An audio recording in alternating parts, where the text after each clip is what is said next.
Hello, this is Steve Ramona, your host for Doing Business with a Servant's Heart. I want to thank our sponsors, Infone, and with Infone, you can place your business on everybody's cell phone, turn their business into a web app, and with a click of a button, they'll have access to you 24/7. And also Pantheon.fm. Have you ever thought about monetizing and taking your podcast to the next level? Well, Pantheon can do that. Let us show you how.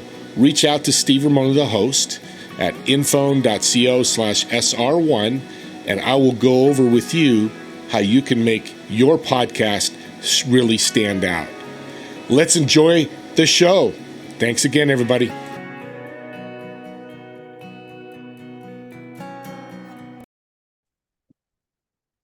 Welcome, everyone, to Doing Business with a Servant's Heart.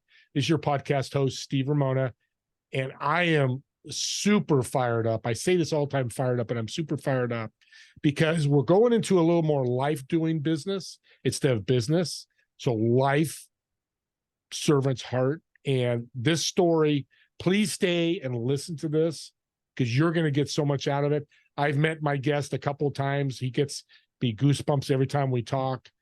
He's an incredible person, incredible man, and I can call a friend. Hey, Todd, welcome to the show. Oh, thank you so much, Steve. That was a great introduction. The check's in the mail, by the way. Thank you. And I'll send it right back to you with something else. No, it's been great getting to know you and, of course, hearing your story. Let's start with your story because that's the real hub of this whole thing. Well, where do you want me to begin? Really, I grew up in a Major League Baseball household. Yeah. My dad, Todd Blyleven, played and for 23 years, and I had a chance to run around the clubhouse with him, and I cherished every moment of it. You get a chance to be around great athletes, learn what it's like to win and lose, and feel their successes and their depressions on a daily or nightly basis. And I just tried to do whatever I could to be around all that and learn from people that were willing to teach me. The adversity that they went through, I thought was, extremely amazing on, the pitch by pitch, and, playing Major League Baseball is not an easy thing to do. So to watch those guys and be around it, it was awesome. Not only the players, but the staff, operational staff, scouting departments, and whatnot. So it inspired me to want to be like my dad, be that player. So I played professional baseball for about 7 years, got out of that, went through a pretty much major depression. I didn't know what I wanted to do in my life. So through the grace of God, I met my girlfriend at the time, which is now my wife, and she convinced me to maybe get back into baseball. She said every time I spoke about it, I lit up, and it was something that made me happy, and she liked seeing me smile. So I got back into baseball and became a Major League Baseball scout. Learned baseball operations and signed a ton of guys, great guys that were all-stars at the big league level, and had a lot of fun there.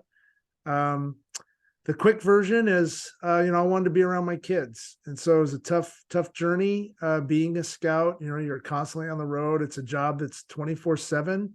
I felt like sometimes I'd get in the shower and I had to have my phone on me just because I didn't want to miss that call. I'm washing my hair, and the scouting director's calling or whatever. So in fact, one time my national guy, he's like, "Where were you?" I said, "I was getting in the shower." And he goes, "I don't care if you're in the shower or not. You got to answer your phone." And I'm like, "Oh my gosh. All right, here we go." But I loved it. I absolutely loved it.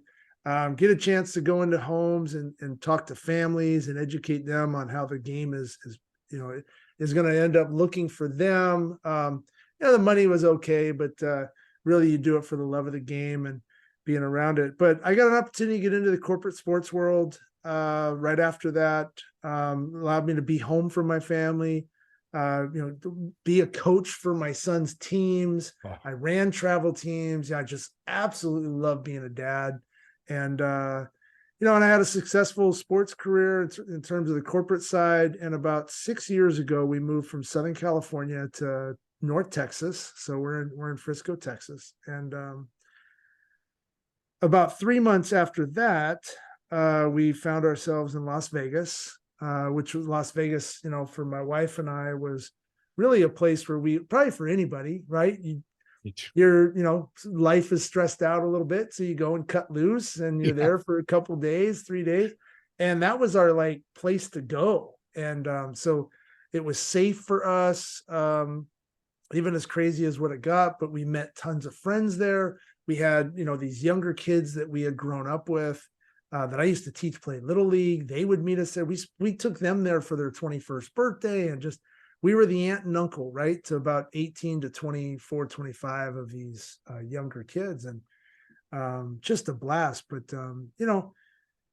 I think every marriage you go through struggles and you have hardships. And so my wife and I, here we moved to Texas, and the job I moved for wasn't really panning out.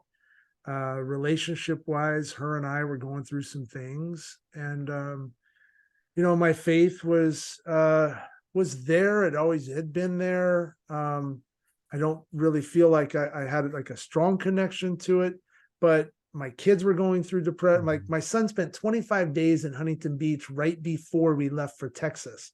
So he gets here and he's like, I don't even want to be here anymore, but so here we are, there's the stage of it. And we go to Las Vegas for a country music fest called Route 91. It was in the end of September, right after my birthday. And really we went to try to rekindle our love for each other.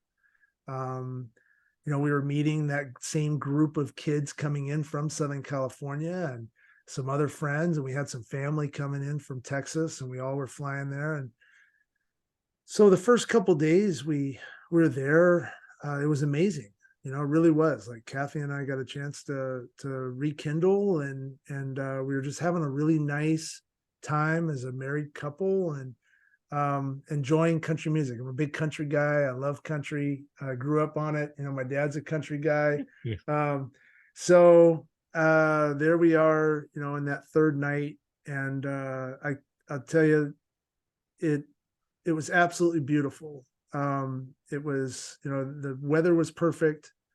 Normally at the end of every night, it's a 3-day country fest. So at the end of every night, the main artist comes on, and all of our girls in our group would, jump up and go rush the stage per se, and they'd be right in the front row. And for some reason, they always got in the front row. And then the guys would be about 10 feet behind them, and we'd be hanging out. But this particular night, we all decided to stay back about 20 yards from the stage, and we had an open area. So we're dancing. We're in Las Vegas. The weather's perfect. And towards the end of this dance, while I'm dancing with, I call her my niece, you hear these somewhat, confusing popping sounds in the distance. You start looking around, and your sense of awareness is up, and but everything seems to be okay. The singer's still singing, and security and police are still off to my right. And then after that dance is over, or that song, the next song starts to play, and then you hear a barrage of machine gun fire off in the distance. I remember sitting there thinking maybe it was a drive-by, because it's Las Vegas Boulevard right here to our right. The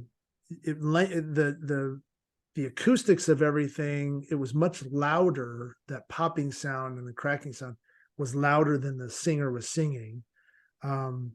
But everything seemed to be okay, because he kept singing and law enforcement was still here to my right. But your kind of heightened, vigilant, kind of feelings come up. And after that was a short burst. After the first round, the second round started right away. And that's when everything absolutely went dark. Singer runs off the stage, lights go out. People around you are being hit by bullets now. You're telling everybody to get down. You go right into protective mode. And at that given moment, I was down on one knee, and I happened to look up to my right, and I saw muzzle flash. So I knew that it was an elevated shooter shooting down at us, and we have no coverage, and we're in this zone that is getting hit.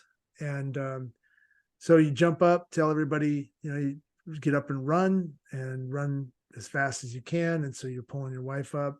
And now I want to get away from the gunfire. So we start heading east towards the beer vendors and the food trucks and whatnot. So I want to get to a particular beer booth, which was the corner of where you kind of come out. And so as you're running, all I can think about is, God, please let my boots keep coming down and let me keep feeling that earth, because you just don't know. You're hearing the noise. You can hear people getting hit next to you. And if one of those bullets did come our way, I was running as big as I could because I wanted it to hit me and not my wife. And that's all you can think about in that moment. And it's, people like, you watch these movies, on these action movies and whatnot, and they show it and it's nothing like that, right? The emotion and the feeling of not knowing if you're going to make it or not. And we did, though. We got to the beer booth. We were able to sit there for just a second to catch our breath. I noticed the entrance, or there was an exit point right onto a street called Giles Street, which is on the east side of the concert venue. And then there was a parking lot and then the airport. And so on this street, there was a squad car there, probably for parking control after the event ended, because it was the third night, last singer. And so I told everybody to get up, and we ran to the squad car. There were already 2 women that had been injured that were now sitting in the back of this on the street, leaning up against the bumper. And I noticed right now, I turned to my right, looking up towards like Tropicana, going north, there were 4 more squad cars. So I thought, all right, let's go. We're not out of danger, because you don't know how many shooters there are. With the acoustics and everything, it sounded like the whole world was shooting down at us. And so we start running. As soon as we started to run towards those 4 squad cars, a man came running out carrying a woman, and she had a wound on her side. And he was carrying her like a pair of scissors, doing what he could to get her out of that venue. So I ran over to him, grabbed her wrist, grabbed her boot. We got about 5 more feet. He wanted to lay her down, so we laid her down, and she was gone. And so at that given moment, I still get kind of goosebumps on me, but at that given moment, that's where you have a choice. And I knew that people were going to be hurt and injured inside. And so I ran to my wife and my brother-in-law and his wife that were there. And I said, I need to go back in. And I asked my brother-in-law to take the girls and keep running north, go as far as you can, and just get to safety. And I kissed my wife. I told her I loved her, and I told her to run. And so I watched her turn, and then I turned around and ran back in. I can't tell you, like, I'm a dad. I've got 2 kids sitting in Dallas. I got my wife out. I made it, per se, but there was just something that kept calling me to go back. And I had 2 legs, 2 arms, and I was strong. And so I ran back in. The first person that I came in, and I'm going to give more of the PG version of this, obviously, if there is such a thing, but I'll try to keep it extremely clean. But I ran in, and there was a woman that had been hit on the lower extremity, and she was hobbling out. And so I went and picked her up right away, and I brought her to that car, that squad car, and I set her down, and I got back up. And as I started to run back in, 20 or 30 people were coming out. And as I ran into them, a blonde-haired nurse grabbed me by my right side and said, I'm an ER trauma nurse. What can I do to help? And I said, ma'am, there's women down right here. I think an officer or security guard has been hit in the foot. You need to put your hands on them and help them. I'll be back out. That woman, and she's on my tattoo. I've got a tribute tattoo to her, but I've got 5 poker chips in here with the Route 91, and she's one of those stars on that poker chip.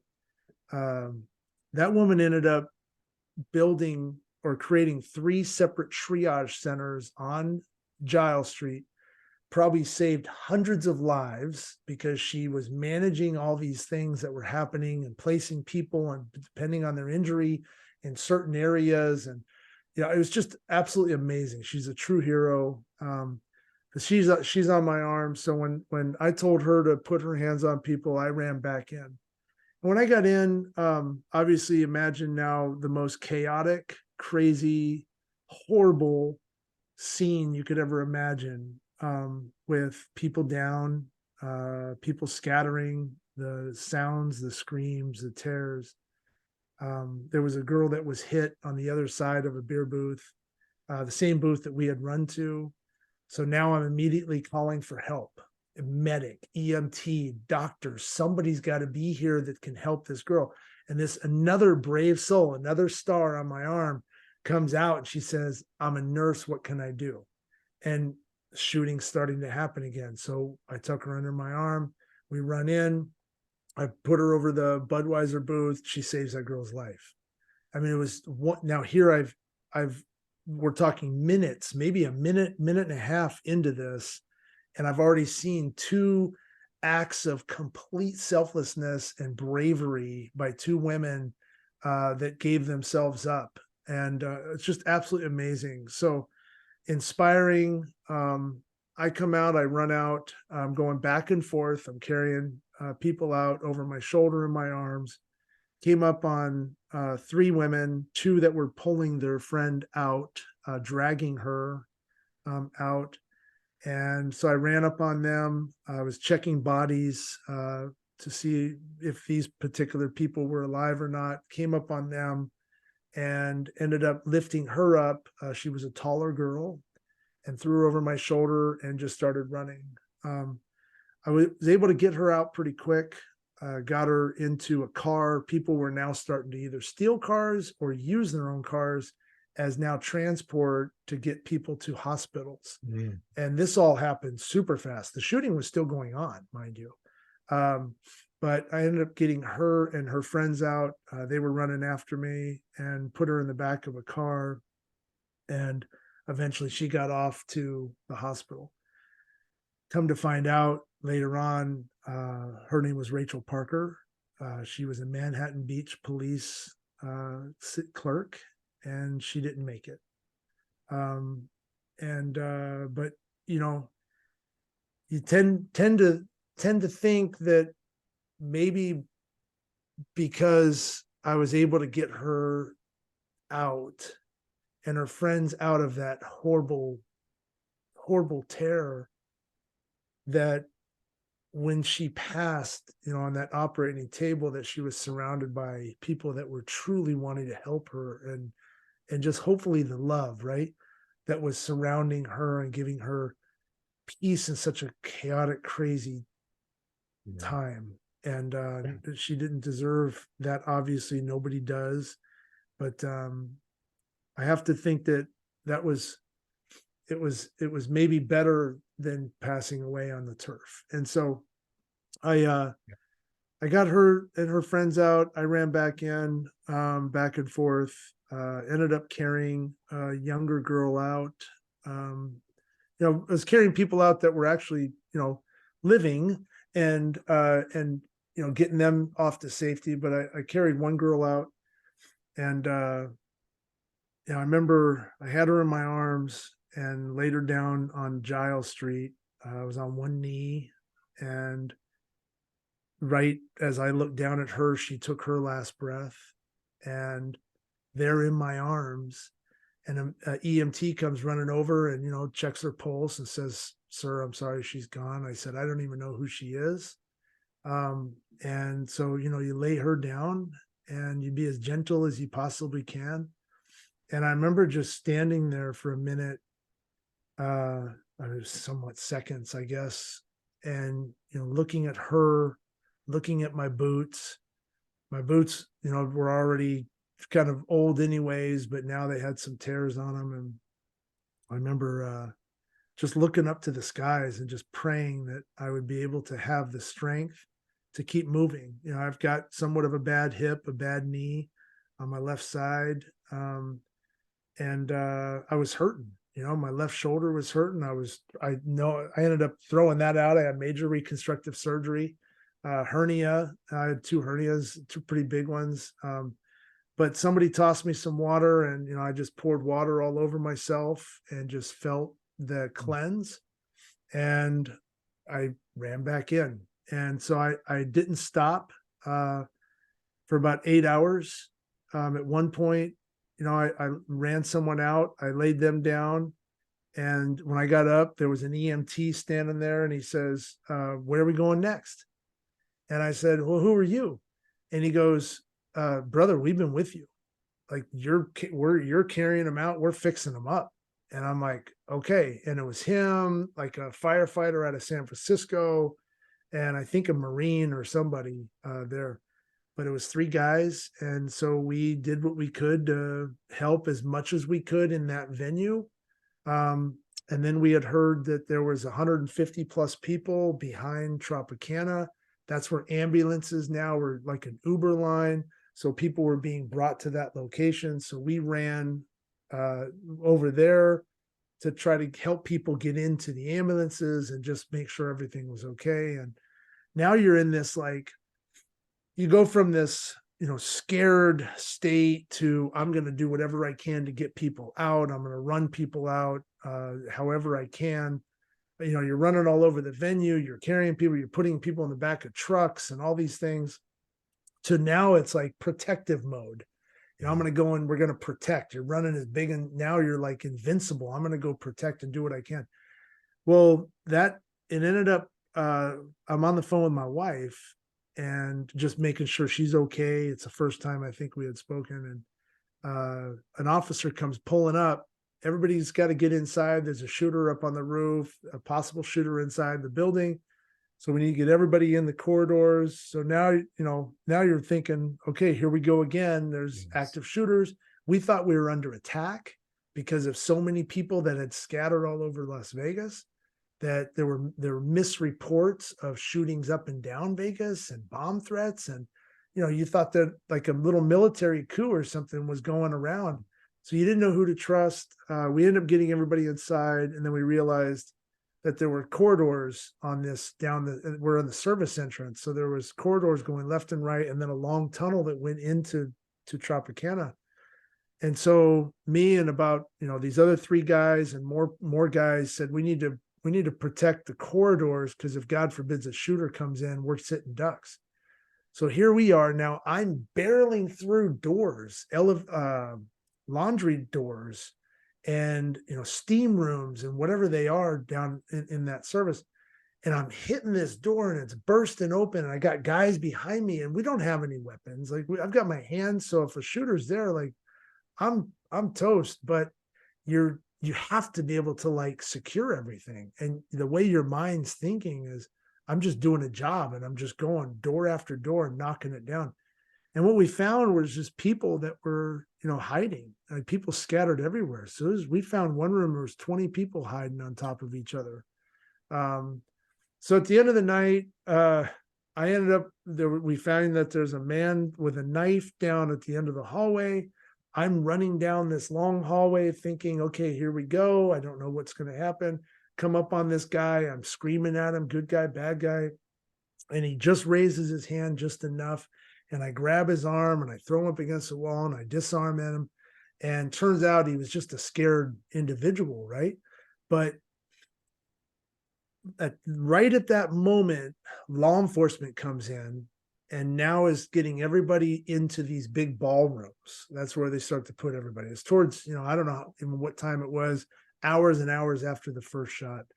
And so we get in there and there's no law enforcement presence. They were just basically on the outside perimeter trying to get people to get into a certain area. We start profiling people, not knowing if there's a shooter inside with us. So we're constantly doing these rounds. We're asking everybody if they're okay. In the meantime, I've got stuff all over my left side, dripping down my boots and my pants, on my hat. And we're walking, and finally 2 officers come up to me and say, "Sir, you can stand down." We we have this. And that moment, I just looked at one of the officers, and I remember his eyes, and you could see just the hurt in him Oh, as he's looking at me. And I just dropped, man. I fell to my knees, and you know, everything just, you couldn't believe that just happened in the world. All the people that just lost their lives, the people that lost their lives in my arms, the people that I got out, uh, just the craziness that had happened for 6-7 hours, whatever it had been up to that point. And but so there I am, I'm down on my knees, and people start coming up to me and putting their hands on me and saying it's okay, it's okay. And now they're lifting me back up. And so I got back up on my feet, and people are telling me thank you, and thank you for protecting us, and all these things. And it starts to take your mind away from what had just happened. And now you're more focused on, okay, well, then I had to go to the bathroom. Like, it really hit. Like, I was like, okay, this is my body telling me, all right, you're now relaxed. So I ended up making my way over to the restroom. There was a SWAT officer with a big shotgun, and he's doing his rounds trying to clear all these rooms. So he says, hey, can you cover my 6? And I said, yeah, I'll just hold the door open. What am I supposed to do? And so he goes in, clears the men's bathroom. He comes out, and I said, now, sir, I said, can you cover my 6? And he looks at me, and, he says, yes, sir, I've got you. And so I go in, and Steve, like, we've all gone to the restroom, and you go out to a club, or you go whatever, or you're a stadium, and maybe sometimes you're the only one in there, right? yep. And it's quiet for the first time. You're like, maybe you're at a football game and it's crazy and loud, or you're at a concert, and then it's quiet. For me, that's the first time it had been quiet for 6 hours, 7 hours, whatever it was. And the reality of what just happened hit me. And so there I am, I'm washing my hands, and I'm looking at myself, and I'm trying to wash off all this stuff and get it off my neck. And I just realized, like, here I am, and why didn't I get hit? And I ran in, and bullets were flying around me. And at one point I was standing there, I was waving people to safety, and bullets are literally hitting this metal building right next to me. I can hear it, just the whiz and the tink, and you can smell the turf and by your boots and everything else. And but I was so thankful to be alive. And I had 1% battery life on my phone. I knew my wife was somewhere in the area. They let us all out. I ended up getting back to my wife. She was about 100 yards right on the other side of Tropicana at a place called Desert Rose. 3 angels of men came out. They were hiding in between 2 cars with a street sign wedged on top of the hood. They were hiding underneath these cars back when this whole thing started. And a guy comes out and says, hey, we have room in our condo, come in here. They let 26 people come into their place, and they barricaded their door because, again, you thought you were under attack. And these 3 men basically stood guard and protected all these people. And it was just absolutely amazing. And so I wish I could shake their hand and say thank you, just for letting my wife in to your place. And but I ended up getting back, kissed my wife, which was amazing. And I think, like, that kiss, the washing of my hands was just a total reset on everything I ever thought was important in my life. Every little fight or drama that I ever put forth, every success that I ever had, it didn't matter. I was alive, and I did what I could to, like, keep people alive. And I'm going to get back to my wife, and she's alive. And, so all of that was extremely emotional, as you can imagine. And so we get back to Dallas that next afternoon. That basically, like, it was about 8 hours later, we're back in Dallas. So I'm in my truck and at Dallas airport. And now I'm like, okay, wait a second, we got to go pick up my kids. I got work on like whatever it was Tuesday. How the heck am I going to do this? I'm still thinking I'm trying to get these memories out of my mind, thinking like, yeah, I grew up like suppress your emotions, no blood, no foul. You're going to get over it. The next day, you're fine. Sleep it off. You're good. Right. No way. And all of a sudden, I get a phone call from a buddy of my dad's, retired combat vet. And he says, my name is Lee.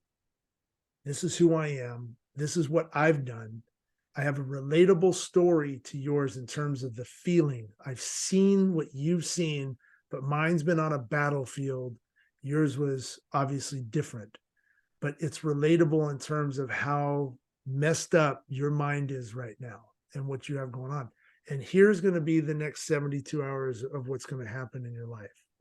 And so he told me about the nightmares. He told me about my stutter of speech. He told me, about my anxiety and everything else. So it really kind of painted a 72-hour survival guide for me. He became, I always call him my rocks. Like he became one of my support figures because at the moment I was so vulnerable in my own emotion, and I was extremely approachable because I didn't have the answers, not to this one. And he was brave enough to step forward and share a relatable story that connected with me mentally, spiritually, emotionally, everything. And he really saved my life in terms of helping me get through things. But, Right. We, everybody goes through their own adversities, and you don't have to go through a shooting to feel bad, to feel depressed, to feel suicidal. Although I never felt that personally, I've got a lot of friends that have felt that way and have told me the darkness that came into their life and made them feel, without purpose and all these things. But there I am. I finally get to sleep in my own bed, and I'll wrap this up here. I'm sure you got questions, and I want to talk about my EMDR and my everything, but I think this is really important because it's who I am now, and it's built into my soul. But I'm finally fall asleep, and I wake up about 5 o'clock in the morning, and it's dark. And there I am sitting in my own bed, and I grab my wife's leg, and I'm back in it. I'm back in that event. I can hear it. The gunfire's going off. I can smell the burn of the turf. And I'm starting to run now towards a man that's crying out for help. And all I can hear is him crying out in the distance. And I start running. I start seeing red tracers of bullets coming to my left. And then I see him to my right. And as I'm trying to just kind of maneuver my way to get to him, now the bullets are coming on both sides of me. So I'm able to get up on a pole. And it's just a long, extended pole. It's got no ending to it. And I'm sitting there, and I'm up against this pole, and I'm just stuck. And the tracers are coming to my left and my right. And out from behind me sweeps this white light. And it sweeps up about 5 feet and about 10 feet out in front of me and unfolds its wings. And now the bullets are ricocheting off the back of his wings. And it was an angel.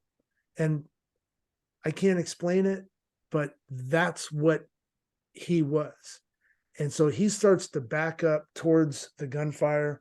And now I'm able to get out from behind the pole. I go pick up this man, and now I'm running him out. And I've got this man in my arms, and I look over my right, and the angel's following me, just kind of sweeping right over the top of me. And the bullets, you can see the ricocheting of the red stuff coming out. I woke up, and at that point I knew I wasn't alone. I was not alone. I'm 6'5", pushing 3 bills. I'm a big target, wearing my country hat. As much as I got shot at, I was not alone. And there was a purpose for me being in there to try to get as many people as I could to get out. And, I have not felt alone since. I've had a tremendous bonding experience with my faith. The support that has poured out on a global level from law enforcement, fire, military, people just sharing their stories of adversity with me has been absolutely amazing and super supportive. I was convinced by a firefighter buddy of mine up in Rockland, California, to seek out EMDR therapy. And so after a couple times of trying to find a therapist that I could really speak to, and because that's tough. You go into therapy and maybe they look good on paper and they're accredited and great people and everything, but sometimes it just doesn't jive. And for me and my story, if I get 8 seconds into the R-rated, the horrible rated version of it that I need to be able to talk about, I'm going to scar that person for life. So if I can't get past that, then I'm never going to be able to help myself. And so here I am, like tough guy, suppress everything. And I finally find my angel of a therapist, and her name's Diane. She was absolutely amazing. And so I went through EMDR for about 1.5 years. And it really just, what EMDR therapy did for me is, when you go through a mass trauma like that, your brain basically puts all the different things that it knows you can't control, you can't handle thinking about. It puts it all in this little box in the back of your brain in the corner. And that's why, like, I kept thumping. I had this huge headache, nightmares, and all these things. And what EMDR therapy does is there's like different versions. I did the vibration version, but it basically allows your left and your right brain to start talking to each other while you're telling a story, and the therapist is controlling the vibration intensity, so it doesn't hurt. It's just in your palms, but it makes you get to that moment where if you think about it like a movie, I had the beginning and the middle. I had the middle towards the beginning. I had the end. I had it was all miscombobulated. And so what it does is it allows you to process 1 minute at a time, put that into like a black box, for example, put it on the shelf and process that and cry about it and really think about that moment. And so now, instead of it being in the back corner of my mind, that 1 minute at a time is right here. I remember it. I can process it. I can think about it. I can try to take the bad stuff out and replace what was good about that moment, but at least it puts it into chronological order so I remember where I was at, which is the hardest part. And all of a sudden, I still have nightmares. I still have anxiety. I still, I don't like being in big crowds and things like that. If as long as my back's up and I got people in front of me, I'm great. Behind you. But it's been quite the journey, and time has been healing, but my faith and my connection to just God and Jesus and all the angels above has been truly amazing. I've got such a forged bond. It's incredible. And then the support. And so I've been there to help others. Now my rock has turned into rocks. We got a lot of different guys that are opening up to me. And I was able to help an individual by the name of Chris Malazewski. He was in the 4th of July parade in Chicago. This last year. He was their Parks and Rec director, I believe is what his title was, but he was the co-chairman of the parade and went through a similar experience and help law enforcement, do what he could to just be a good citizen, a good worker, good employee, good person trying to protect people. And he went through a lot. So through baseball, I was introduced to him 2 days after day after the event had happened. And I reached out to him like Lee reached out to me. And, he said yes. And I've been helping him become the strong individual that he is today. And we're still there for each other. And it's just been amazing. So paying it forward. Forward. I couldn't interrupt you at all. I didn't want to, because what's amazing is you turn a tragedy for you into such a positive. Chris is a perfect example. You've helped him. Who knows what could happen. One thing you did tell me before the show in the green room, and the last time we met, was quick story. Tell us before we're running out of time here.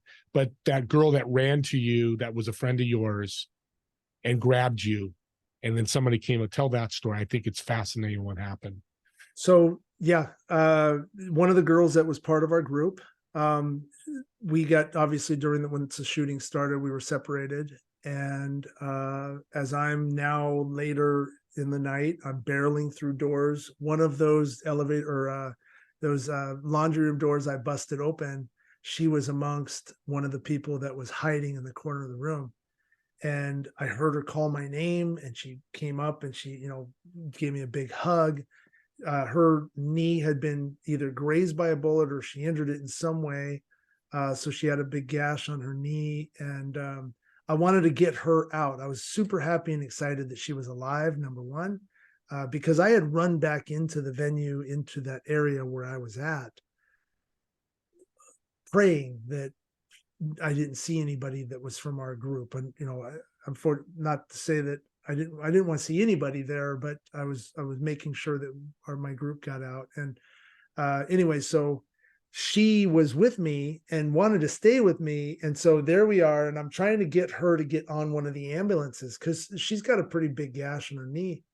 And she didn't want us to go. And I said, I told her, I said her name, and I said, I can't do what I'm going to do right now with you. I said, I need you to get on there because you're going to get out, because still we didn't know if we're still under attack. There's still threat of a shooter being attacked.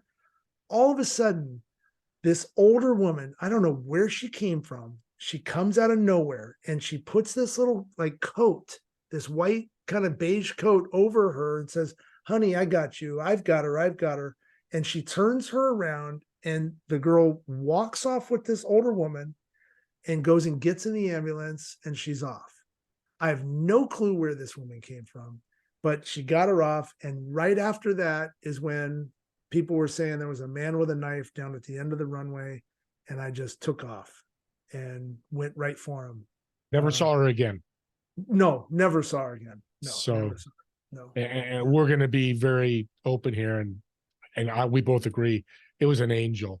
I'm just going to put it out there. I mean, this whole story is about angels. And last thing, because we're running out of time, I want to bring you back because you're inspiring the hell out of me right now.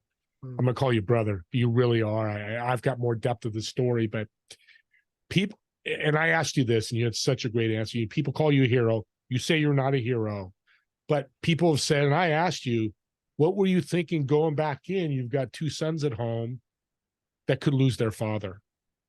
I love how you answered that. Well, I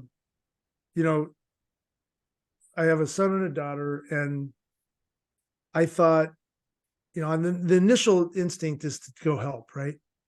And after thinking about it a lot, I think that if I did pass on that night, then I want my son to know and my daughter to know that I did everything I could to help someone stay alive.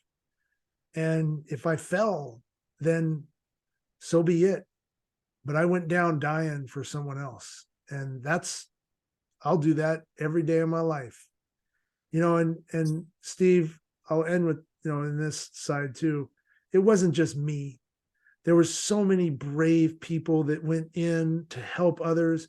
Every time I came out, there were more people that came out of hiding and were getting on top of people. Hundreds of people were lined up on this street now, laying out.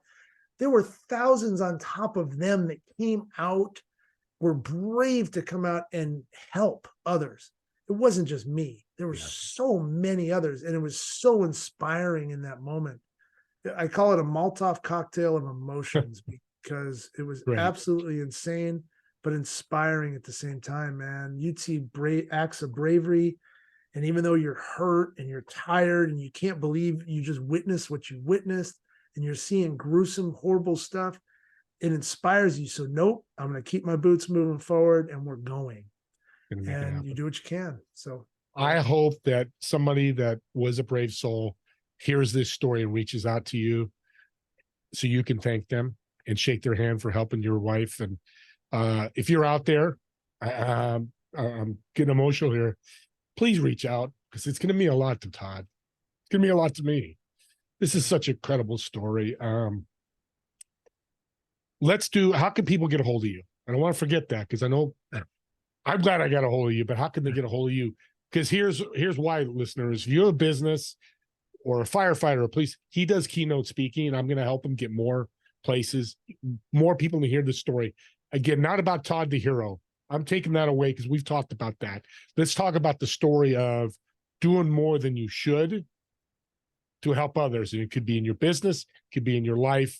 This is what I'm learning from this, because it's doing business with servant's heart. It relates to business. In this case, it was just life. So how can they reach out to you? So you can find me at toddblyleven.com is my speaker platform. And I've got connect us buttons, it takes you to info@toddblyleven.com. That's probably the easiest way.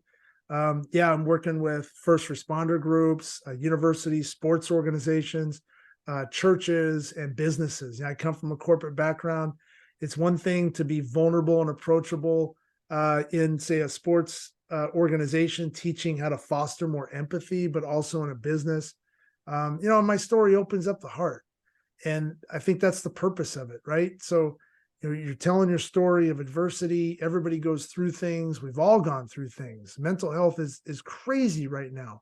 But we have these clashes too on business executives and leaders and coaches not really understanding how to really get down to our millennial or our younger generations that are more empathetic, and they need that more nurturing. They didn't grow up like us. So I try to really educate, and it went from a story leaving a lot of tissues and wastebaskets to now it's very educational. And that I'm so blessed to be able to go and speak in front of these groups. I feel it's my calling and I really enjoy it. Of course, I don't like talking about the horrible stuff, but I think that's God's way of saying, hey, man, I'm going to put it as much as I can on your shoulders. You got strong legs, but you're going to deliver this message for me. And you're going to open up some hearts and maybe help some people. Maybe all of a sudden that person sitting in the boardroom that doesn't want to say something because maybe they're made fun of in a way that nobody's making fun of them directly, but maybe some comments have been made. And now there's more empathy that has been created because people are realizing like, hey, you know what? We all struggle. So now all of a sudden the message has been passed. And now that guy or that young lady says something that inspires innovation in a workplace that creates another opportunity for revenue flow or increases retention rates, or maybe that athlete that is really struggling on the inside doesn't go out and commit suicide because he doesn't have an outlet. Maybe that coach flipped the dad hat on and said, hey, hold on. We're not going to talk sports. Sit down in my office right now. Tell me what's going on. You can talk to me. Let me tell you a story that I think is relatable to what you're going through. And that's what we need too. We need people to share their relatable stories. Mm-hmm. It's not weak. That's the whole meaning of this. Check off your tough box. Everybody's freaking tough. I'm tough. You're tough. We're all tough. We're living in today's world post all this crazy stuff that's going on. We're all tough. So now it's your turn to be vulnerable and share your relatable story with somebody that needs to hear it. Yep. That's just the bottom line of it. That's actually strength, right? So that's where I'm at. And I'm so excited to go out and speak about it and really help where I can. So I'm gonna get, this story's just really hit me. So here's what I'm gonna do. $20 for the first 5 people that reach out to you. I'm gonna send you $20 to reach out to Todd, get him a keynote speaking, ask him questions. If he can help you EMDR, is that right? EMDR, did I say right? EMDR. EMDR. Reach out to him about that. I want to do something more. And here's something I'm going to do I've never done before, Todd, and I'm going to do it today. The Holy Spirit's inspiring me to do this. Any of you people that were at that event, you had that house that the wife was, I want to reward you. So if you reach out to Todd and mention the podcast, I'm going to do something, Kat. I want to reward you for reaching out because it's going to help Todd, indirectly help me. And just mention and if it's the right person and you'll remember who it was.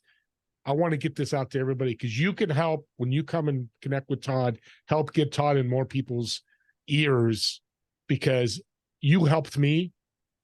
I'm going to get off this and hug my wife and kiss her when she gets home. She's going through something right now, but I'm going to hug her because that's what you're doing. And you're blessed and you're not a hero. You're just an awesome man. And that's all we can ask for people.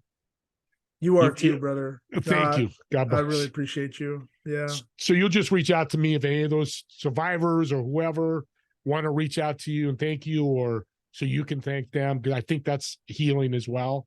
Some Yeah. people may not want to do it. Like you said, they've been beaten up, or they just like, don't do it.